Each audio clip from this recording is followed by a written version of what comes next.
Hello and welcome to the Gooner Talk, back again with you guys for another episode of the Arsenal News Show. Joining you every morning at 8 a.m. UK time. Hope you're doing good. Hope you're doing well. Thank you so much, ever so much, for joining us this morning and making this continually a part of your morning routines. Thank you so much, as always, as well, for dropping a press on that like button. If you could do it 7 times in honour of Manchester United, that would be great. But thank you so much, as always. Black Shine, good morning to you in the chat box. CT, Carl, Bram, Percy, Gary, James, Matt, Olu, Conde, Peter, Morgie in there as well. It says, morning, gentlefolk. It's my birthday. I just can't beat the likes of Matt G to be first, but I reckon I'm the oldest of the early YouTubers on here. A minor triumph, but importantly to me, I'm 37. It's 37. I bet you wish you were 37, Morgie. I'm 76. By the way, thank you, Morgie. And first of all, massive, massive congratulations on your birthday. And I hope you have a fantastic day. And I hope you enjoy yourself and stay relaxed and chill. Arsenal have been able to keep you pretty chill, to be fair, this season. Oh, have they? I mean, the last minute winners have left us a bit on edge. But congratulations, Morgie. And I hope you have a fantastic time with whoever you indeed spend your day with. Bakary Lasagna, good morning to you, to Rich, to Vala, to Temi. Good morning, guys. Hope you're doing good and well. And everybody else joining us, not just live, but of course, if you're listening on catch up on audio platforms and on the video YouTube as well. Without further ado, though, let's kick on with today's stories. Arsenal, unfortunately, lost in the PL Cup. Matt Smith and co losing 1-0 to a Brentford side. A very disappointing result. They'd progressed through to this part of the competition, but Brentford coming out with the victory here. Hopefully, Mehmet Ali's side can respond in the PL2 table, because, of course, Arsenal need to respond quite quickly as they stop themselves, or try at least to stop themselves from sliding slightly further down the table. Now, Arsenal cleaned up at the Football London, the London Football, I wish there was Football London Awards, that'd be great. The London Football Awards, Mikel Arteta winning Manager of the Year, Bukayo Saka winning Young Player of the Year, Martin Odegaard winning Player of the Year, and Aaron Ramsdale winning Goalkeeper of the Year. Brilliant achievements. You can go and watch the speeches and the reactions all over on Sky Sports. I think Football Daily would have posted the clips of all of the people winning their awards last night. But I loved hearing from Aaron Ramsdale in particular, who started talking about the fact that he wanted to stay at Arsenal until he was basically a legend at the club, which I thought was fantastic to start hearing. He said he wants to stay at the club for like 10, 12, 14 or so years. He says, Arsenal, where I can see myself 10, 12, 15 years, that's the aim, to stay at the top for that amount of time. Hopefully, I'll never have to leave and become a real sort of hero and legend at this club. Clearly high ambitions, and that's great. You know, you want your goalkeeper to be looking at that, and he knows that to be a legend and to be at the top for a significant period of time, he is going to have to play at the top of his game for that period of time, continuing to be important in our side with his saves, with his distribution. He is absolutely going to have to be that. So fingers crossed Ramsdale can achieve his dream, because if he does, it means that he would have been as successful as we could have hoped he could be for that extended period at the club as well. But really good to hear from Ramsdale. And as I said, if you want to hear from Odegaard, Saka and Arteta, you can do by going back onto the Football Daily Twitter feed and having a look at what they had to say in their video clips. Edu, however, was speaking to media ahead of the awards. And then when asked about Arsenal's progress this season, he says, when we first started, we were talking a lot about our process. And people were making jokes sometimes about our process. I think we were quite clear about all the steps that we went through. We knew we were going to go through some challenging periods because we had to make some important decisions, sometimes unpopular decisions, which is going to cause some instability. Importantly, we internally was quite together in terms of understanding the process, and then we are where we are. I know there's lots to do. I think we are in the middle of it in terms of the process, of course, and there's still a lot of things to do and carry on doing, but also we are very happy and proud to see where we are at the moment as a club. He was asked about his recruitment in January, and in particular kind of the signing of Leandro Trossard. There's more to this interview, which you can, of course, listen to as well on Sky Sports. But he says, as I always said, we have a lot of people working to help us, to help me and Mikel to make the right decisions. When we go to the summer, when you go to the winter, we are really prepared to make those kinds of decisions. So we're really happy with him in terms of Trossard, with the players. We're really happy with the squad, the staff, of course, with the club at the moment. So So let's enjoy it, but let's keep the feet on the floor because there's still a lot to go in the league and we want to finish in the best way possible. I think we all know that, of course, in terms of, have I auto-corrected Aaron Ramsdale? No, I haven't. It's all good. In the chat box, you're all messing up your spellings in the chat box. Someone's auto-corrected Ramsdale to Ramadan. Very, very different things. But yes, Edu talking very positively in terms of what he thinks of Arsenal, and in terms of the process and the project and the transfer record of the club. Trossard has been, I think, as we can tell already, one of the better January signings that we've made, not only under Edu, but as a club. Our record in the January window has not been necessarily fantastic, has it? But I think what Edu has done, despite continually getting under so much pressure and people still don't necessarily rate the guy. I find this mad personally, considering he's helped build a side that sits currently top of the Premier League table with a chance of winning it. Yes, we need to be better at selling, but even then he's got some decent sales through the door. Emi Martinez for around 20 million, Joe Willock for around 25 million. I think we've got, there is a good record there to improve upon, but yes, we could always do better in that aspect too, because we've let players go for too little in the past also. But overall, I think he's done a fantastic job in combination with the people at the club and those around him that have led us to really kind of get us where we are right now, which is, of course, challenging for a Premier League title, which is, if we're honest, way more than we ever expected by this time in the process. Moving forwards, and Gabriel Jesus' return has been videoed, recorded, documented, and will be shown in a Arsenal documentary called Come Back Stronger. The release date of this is not yet known. Arsenal posted the trailer for the documentary yesterday to mixed responses. A lot of people are like myself, are very happy to see this and really excited to see the process behind him coming back from injury. Some, though, feel as though this might be a little bit too early and he's not necessarily done all that much since coming back. He's only come on the field for 20 minutes. I, for one, am very excited to see this. I like the idea of seeing more things behind the scenes. I think Arsenal have warmed to the idea of being more open about things that happen behind the scenes after the All or Nothing documentary. They also did the Hale End documentary, if you remember, that was also very good. So, yes, I think this is a good thing, and I look forward to watching it, and I can't wait to see all of the journeys behind things as well. Now, according to Sam Dean of The Telegraph, Arsenal are indeed at risk of losing Ethan Nwaneri, the youngest player to ever play in the Premier League at 15 years of age, still playing at Arsenal currently, but with his contract situation not yet improving and interest from a number of clubs, including Chelsea, there is a growing risk that we may have to wave goodbye to Ethan Nwaneri. If that happens, it happens. You don't keep all of the youngsters. In fact, it's very, very rare that many youngsters in the same group do make it to the senior level. Arsenal have been very, very blessed to see both Smith Rowe and Saka make it through their generation, with Nelson and Nketiah, the generation before them, still at the club as well, and decisions will be made on their futures, you'd imagine, in the summer.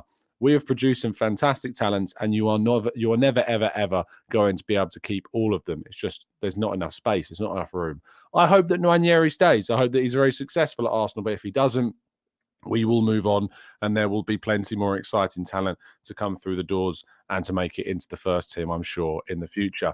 Certainly someone like Miles Lewis-Skelly, though, who has indeed, it's understood, have signed a 2-year extension to his contract, will be at the club, and he's very highly rated. We've also got players like Mario Koja-Dubry, as we all well know enough as well, and plenty out on loan, which are also exciting. Charlie Patino, Flo Balogun, of course, as well, of Hale End. We hope will certainly produce some fantastic performances for us in the future. Now, I spoke to Leandro Trossard after the game on Sunday, releasing the interview yesterday lunchtime, and I thought I'd clip it up and show it to you. You can hear it, you can't see it because I didn't video it, but I certainly did record it. So I thought I'd play you the clip of me asking the question to Trossard so you can hear it back. So sit back, relax, and listen to not my dulcet tones, but that of our Belgian brilliant wide man. Started at centre forwards in the game, but you popped up on the left wing and on the right wing. You've transitioned into this Arsenal team so seamlessly. How have you found that process? To be honest, they have made it easy for me. It's such a good group. They let me feel welcome from the first day. It felt directly like home, and then it's so much easier for a new player to adapt to a new team. And it's also the manager helped me a lot, and it went smooth for me. I'm a tactical player, and they're all so good on the ball as well, so it's easier to adapt, and I'm feeling great now. There you go. A conversation, brief one, indeed, with Leandro Trossard. A lot of people wanted to speak to the Belgian in the mix zone, of course, but yeah, it was good to be able to get a question to our 3-time assister and record breaker. No one's ever been able to record 3 assists in the first half of a Premier League game, but he managed it. And I think we know that he is going to be very excited, and we are very excited to see what he might do between now and the end of the season with us. So keep our fingers crossed that he can be and continue to be as good as he has been as Arsenal try and push themselves towards a title. Now, our last story of the day, get your salt shakers at the ready, people. Gazzetta dello Sport's Italian newspaper have claimed that Arsenal are supposedly ready to take steps to sign Sergej Milinkovic-Savic in the summer, a player that Arsenal have been linked to virulently over the last few years, as we know. Lazio reportedly want a figure in the region of 50 million euros. However, according to the Italian paper, the players' agents are going to be looking to try and get Arsenal a deal for around 35 to 40 million euros. I will still continue to be surprised if this deal happens. Obviously, I would like to see Sergej Milinkovic-Savic join Arsenal. It would be another acquisition of experience and quality to the midfield, who can play as a 10, can play as an 8, can even play as a 6 if you ever needed him to some extent. So an asset to the side, depth to the squad, but I just don't see it necessarily happening with Arsenal's priority in midfield being Declan Rice. I could be surprised. We'll have to wait and see. But seeing finally Sergej Milinkovic-Savic leave Lazio would be a very interesting move indeed. Now, it is the last day that you can get your hands on a ticket to win a potential prize in tomorrow's, I believe it would be tomorrow's draw. Let me have a quick check on that for you. The winners will be drawn on the 15th of March on the Football Prizes Facebook page for the Gabriel Martinelli signed shirt. Last day you can get your tickets, though. 11 hours, 17 minutes as I speak. But of course, if you're listening on Catch Up, there'll be significantly less time available. But there is only 38 tickets left of this competition. So do please make sure you get involved if you haven't done so already. Right, let's move to part 2 and your questions right after this.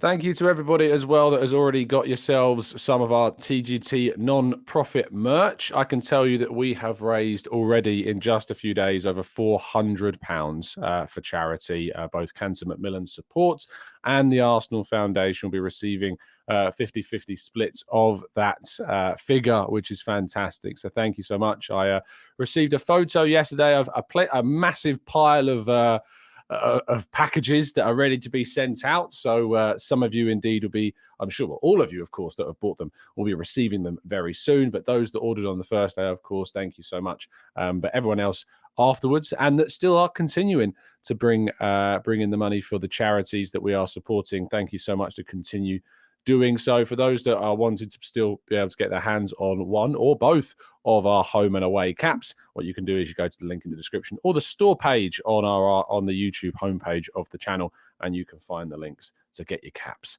there. Okay, let's go. There you go. Martin says my cap is out for delivery already. I will post my critique ASAP. It's going to do a whole video critiquing the TGT cap. Lovely stuff. Do let us know. Hopefully that they arrive safe and sound.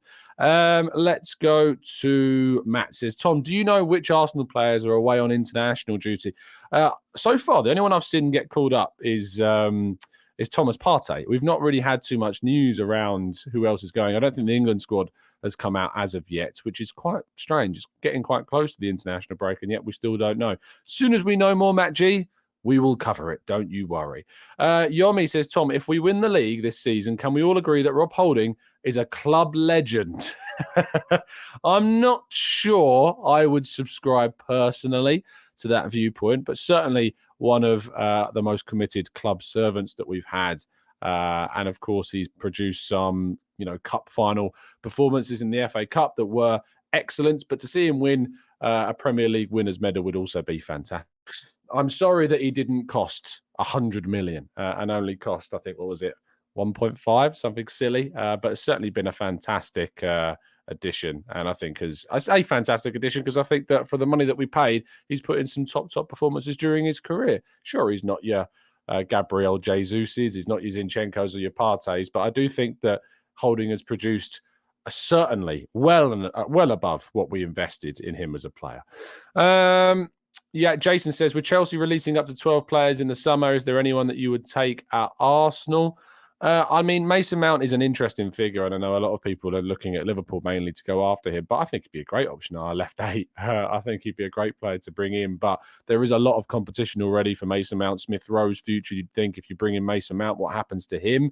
But he's a player that I have always liked and not particularly liked seeing in a Chelsea shirt. So one to keep an eye on to see what happens with him in the future. James says, tough question. What, if any, would you sell in terms of Arsenal players this summer? Well, of course, there are a number of players that Arsenal have on loan away from the club at the moment. Nicolas Pepe, Ainsley Maitland-Niles, Sabila Conga I would consider moving on as well. Pablo Mari we expect to probably be sold anyway by default, because if Monza stay up in Serie A, which they are mid-table at the moment, he'd automatically go. Austin Trusty, I think we can get a profit from. Birmingham are said to be interested actually in keeping hold of him, but it will cost them more, I think, than the £3.5 million that Arsenal paid for the American international. Cedric, of course, can probably move on a permanent deal in the summer. Alex Runarsson, you hope, will move on in the summer as well. And Nuno Tavares, potentially getting Arsenal a decent figure too. One of Folarin Balogun or Eddie Nketiah could move on in the summer. Personally, I haven't decided yet what I want to see happen with those two, but they are certainly ones that Arsenal will need to consider moving on. And throughout the rest of the team, I'm not so sure. I mean, Kieran Tierney, of course, could end up moving on from Arsenal. If we get a very good offer, I would be tempted to allow the player to leave, but we'll have to wait and see. Rob Holding, as well, as we've already mentioned, he might be off in the summer too. I think Arsenal have scope to make a decent amount of money in terms of player sales this summer. We'll have to wait and see. Nicolas Pepe being a very interesting one also. A lot of people feel as though Holding is indeed a club legend, and that's fine. You know, I think legendary status is completely subjective. No one can tell you you're wrong in terms of a legend. It's just what you think. I personally don't think that Holding would be a club legend. I don't hold him in that high of a regard. I hold him in high regard, but not on legendary status. But some people might think that he is, and that's fine. I'm not going to have an argument or talk down about people who think that that's the case. I think that that's fine, and it's absolutely, it's absolutely there. Charlie says, "How do you unblock somebody on chat? I must have accidentally blocked Matt G by accident." How could you accidentally block Matt G, the legendary part of our chat box, jumping in there first? I don't know if you can. Maybe go into YouTube settings and see your hidden users. I know I've got about 1,000 on this channel, so just that's the only way I can think, Charlie, to be able to unview people. Sorry, though. I'm sure he doesn't mean it, Matt G, I swear. Maya says, do you think Man City would focus more on winning the Champions League as they haven't won that yet? And would it help us towards the title if they got knocked out? I'm a little concerned. I think, obviously, I want to see them progress as far as they can feasibly go without winning the Champions League. Getting to the final and losing it again would be hilarious, because it keeps that focus for them on the Champions League in the future, and that continuing to be the elephant in the room, if you like, for City is not having won the Champions League as of yet. So I think I would rather see them win. I'd rather get to the final, but I do think they will focus on that because that continues to be their priority. If they get knocked out, say by Leipzig this week, that's a big, big hit, I think, for Arsenal. I think that is a big, big hit, because you expect Arsenal continuing in the Europa League, but then being out of the Champions League, who knows? But there's also the argument that it's a psychological blow to them if they lose out on the Champions League. It's the main focus for them, and if they miss out on that, it could be a really damaging mental aspect for them, and that could hamper their form in the league. So who knows? We'd have to wait and see. Let's go to... HMM Spike says, "Hey Tom, outside of the Champions League revenue, what do you think the club should do to increase revenue in order to catch up with their other clubs?" Well, of course, outside of the Champions League revenue, finishing as high up the league as possible gives you more. Selling players better is the obvious one. We need to make sure that we are selling players at a higher price, at a more reflective price, their actual value, and be a little bit more ruthless with how we sell players. So yes, I would say that. You'd always look to revenue commercially, sponsorship deals with certain brands and things. There is always going to be question marks around certain brands, and we've obviously seen that with some of our current sponsors, but that's also commercially going to be really important too. But our work in America, and when we go to America on pre-season tours and things like that, then perhaps that also will help with the money raised too. But there's lots of ways in which you can improve revenue. But I think the main one is how we sell players. Right, let's go to Peter says, "Hi Tom, why don't we match our rivals' offers for youngsters? Surely seeing Nwaneri or Amari Hutchinson sold for 60 to 70 million would be a blow."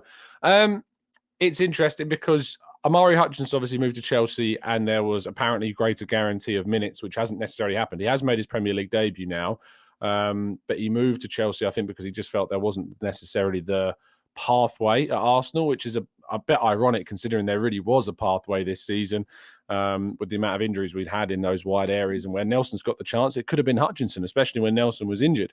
In terms of Nwaneri, it will be the same thing. It won't necessarily, I don't think, be to do with money as much. I think it's more to do with the pathway. And if they don't believe that there's a pathway for them at Arsenal and another club convinces them that the pathway will be made more available to them there, that's what they care about the most. Young players care about getting their chances at the senior level. Now, Arsenal, as we know, will certainly be trying to convince them to stay, convincing them that they have a future at the club, and will certainly try to outline a pathway that includes senior loan moves away from the club to get them the opportunities that they need to play at the senior level. So it's difficult. It's not as easy as going, oh, they're paying you this, we'll pay you this. Plus, you also have to be careful about how you start paying youngsters certain amounts of money, because as soon as you start paying over the odds for some of your youngsters, it becomes even more tricky to keep other youngsters that come through at the club on reasonable amounts of money. The understanding is Folarin Balogun's around £40,000 per week. He's never been a first team regular yet, and he's earning more than some of the players in the first team, rather surprisingly so. So I think that that's something that we need to be thinking about, and not making sure that we don't have that snowball effect of it happening over and over again. But we'll have to wait and see. Let's go to Maximius, who says, "Hey Tom, what's your opinion on the international break at this time? On one hand, we're building momentum and that can help us win some important matches. But on the other hand, players like Saka already look tired." I don't necessarily buy too much into the tired Saka debate. I actually think Saka's one of the best players that we have on managing his readiness within games. I think that he sort of coasts through some periods of games to try and recover his fitness as best he can, and that can sometimes be misconstrued as him looking more tired. He needs to maintain his fitness as much as he can because he's an explosive player, and those moments of acceleration, he needs to save up and store up energy to be able to use those times at a maximum output. So I think that the international break will, of course, still be beneficial for some players, but Saka's probably going to go and play for England, play fairly regularly for England. I think for the likes of our Brazilian contingent, Martinelli, Gabriel and Jesus, that's going to be really big for them because none of them have been called up to the international team. But players like Saliba, Zinchenko, Partey, Odegaard are all going to be going to their respective international sides and playing relatively regularly, you'd think. So let's wait and see what happens. But it's going to be beneficial for some and probably not necessarily the same for others. And there's always the worry of injury, and we keep our fingers crossed always throughout the international period that they don't get injured, because that would be a massive, massive blow. Mohammed says, "Hey Tom, everyone says that Liverpool's match away from home is the toughest. I agree, but also Newcastle's. It is very, very difficult, and they're a tough team to beat, especially at St James's Park. So besides the City game, these matches are our toughest." Yeah, I don't think anyone's going to disagree with that too much, Mohammed. I think Liverpool, of course, is our next challenge on the horizon. City is our biggest one, obviously, but I'd say Newcastle is a close third. The away trip there, our record at Newcastle had been decent up until last season when we played really, really poorly. But their record at home, looking at it so far this season, their most recent results is they beat Wolves at home. They lost to Liverpool after getting a man sent off. They drew with relegation threat in West Ham. They beat Southampton in the second leg of the EFL Cup 2-1, despite having a man sent off. They beat Leicester City there in the quarterfinals of the EFL Cup as well. They beat Fulham just 1-0 by 1-0. They drew with Leeds United at home this season. They beat Bournemouth 1-0 there as well. And going back to before the World Cup, they, of course, did beat Chelsea, beating Aston Villa rather comfortably, Everton, and Brentford as well. So they've had a very decent season at home, but they aren't perfect. And I think certainly in these more recent games and recent weeks, they have started to falter somewhat. I also think the pressure is going to be far more on them than us this time around. If you think back to last season, there was no pressure on Newcastle and they could just play without fear because their season was kind of done. This time around, they desperately need the points. The pressure is on them to try and get European qualification, and they're going to need those points. So let's see. Daniel Roberts says, unpopular opinion, but I'd sell Tomiyasu. I personally wouldn't. I don't think you're going to get good fee for him, and I think he's too good to let go in too many positions. And I think that if you sell him, you are going to end up investing more money without guarantee that the players that you bring in are going to give you what he gives you in the multiple positions that he can indeed cover. Let's go to... Am I looking forward to the return of Richmond FC tomorrow? I am, but I can't watch it until the missus returns. She's away this week at uni doing, well, I say at uni. I guess it is uni. It's kind of a training course for her job. But she's away, so I can't watch it until she's back on Friday. So hopefully that comes swiftly and I don't see any spoilers. But there's one episode a week this time, I think, rather than them releasing the whole series. So I don't mind that. I like them when they spread things out. I remember when they used to drop, I say when I remember, they still do it. I know that when they drop like all episodes of a series at once and you can watch them all at once, it's not the same. I like it when they spread things out. Yes, I want to know things, but I like the aspect of kind of it building up and then watching kind of breakdown videos, especially with the Marvel series that come out. If they drop them all at once, it wouldn't have the same level of anticipation for the next episode. So I kind of like when they stagger episodes more. It kind of engrosses you more, I think, into the series when it's staggered rather than when you can just binge watch the whole thing. Alternatively, you could just wait until the last episode drops and then watch them all together. I know that my father-in-law certainly does that with series that he wants to see. Let's go a little bit more down. We'll take a couple more before we wrap things up. Emmanuel says, just thinking ahead, if we had the choice, who would be a better left 8 between Maddison and McAllister? Maddison, the issue with Maddison, of course, is his injury problems. That has been a real issue for him. McAllister continues to... I have questions about McAllister. He's done very well at Brighton, and he did decently at the World Cup with Argentina as well. I'm just not sure if he is the player that will make that step up to the level of a club like Arsenal and succeed. Whereas Maddison, I feel as though he does because he carries that Leicester team when he's in. He's so influential. When he's not there, Leicester look less than half the side than when he's in it. So you know his importance. Whereas McAllister, I have more question marks around McAllister. I don't know. It's just instinctual. I think it's more instinctual than it is kind of, any great levels of analysis on McAllister compared to him. Just one of those feelings. But Maddison, I think I'd rather see Arsenal move for, and him playing at that left 8 position for Arsenal would be a great addition to the team. Dennis says, hey, Tom, I love Sergej Milinkovic-Savic, but if Arsenal were truly interested in him, wouldn't we have gone in for him during January? I think a club are lazily given the financial situation in Serie A. A club like Lazio, I think is what you meant, have given a financial situation in Serie A would take the 40 to 50. Maybe. It makes sense, theoretically. Like, why wouldn't you just sign him if he's available in January? I think he is on the list of midfielders that Arsenal like. I think Arsenal do and have had an interest in Milinkovic-Savic, but I don't think he's necessarily at the top of their list in terms of who they want to sign. But we'd have to wait and see what ends up happening in the summer. Iceman says, will we see another Ben White screamer soon? I hope so. I certainly hope so. Tomorrow we'll, of course, be having our preview show. The preview show, of course, for the game against Sporting will be tomorrow. I'll be putting a message into our members chat. 6 p.m. tomorrow will be when we do that. So make sure that you do indeed tune in for that tomorrow. And you make sure you listen back to the Arsenal Lounge. Last night we did a show on the Arsenal Lounge talking all about Fulham and Sporting. So make sure you go back and listen to that if you haven't done so already as well. Gavin says, I'm late. Please start again. No, I'm not going to do that. But I'll tell you what you can do is you can rewind the entire thing and listen from the beginning.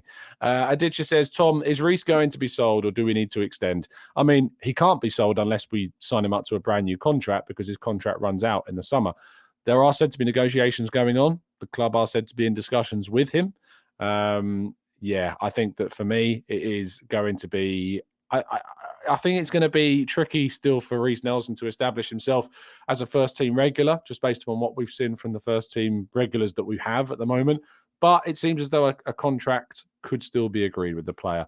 One to keep an eye on, and we'll keep you updated if there's any changes on that. Wettel says United till I die. By the way, good job this season. See, if you're going to be a rival fan coming into the chat, that's how you do it. You don't do a mark like the other day, and then we have to throw 7-up signs to you. Well, I appreciate the compliment. Very much appreciated indeed. And he says, which Man United player do you think would fit well into the Arsenal squad?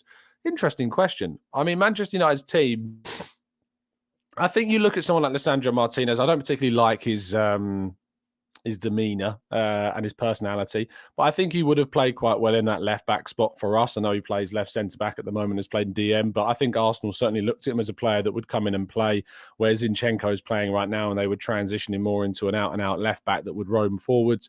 But I don't think that he's better than Zinchenko in that role, and I think Arsenal have certainly got the better player in that regard. Anyone else from that Man United squad? I like Garnacho. I think he's a very exciting young talent. I think he's got far too much stick from some Manchester United fans. He's one to keep an eye on. Anyone else that I like in the Man United team?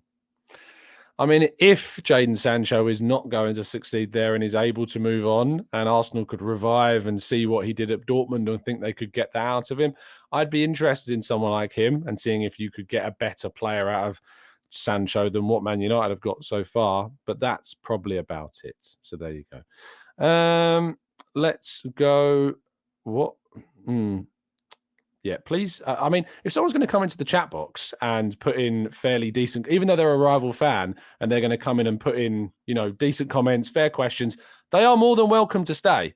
I have no issue with that. It's when you get rival fans coming in and being idiots that I have a problem with. So no, we're not going to bounce him anywhere. And in fact, you can take a bit of a time out. Let's round things off there. Thank you so much, guys, for tuning in. Really appreciate your time, as always. Do indeed. I've just seen the funniest comment. Ali Abbas says, first, no, you weren't. Half an hour into the show, you weren't first, Ali, I'm afraid. Sorry to be the bearer of bad news. You could have put last, and you would have been a bit closer to what you've said there. But I love that. That was great. That stopped me right in my tracks. But thank you to everybody that's tuned in and listened to today's show. Really appreciate your time. Do drop a like on the video and subscribe to the channel if you are indeed new around here, with your notifications turned on so you never miss a show. Of course, I'll be back tomorrow evening with the preview show, and of course at 8 a.m. as always. And I'll be live this morning at 10 a.m. Doing the Arsenal way. We'll be live over there. I'm working. I've got a few ideas for articles to write today, so I'm looking forward to looking at that. Anakin, thank you so much for saying the TGT merch is fire. If you want to get your hands on some TGT merch and help some fantastic causes, it is all non-profit. None of that money goes to me, but you can indeed, stamp yourself with the TGT logo and help some great charitable causes at the same time. So do make sure you get involved and help a local business as well that we've helped to support too. So that's fantastic. Thank you so much for listening. I'll see you again very, very soon. And as always, up the Arsenal.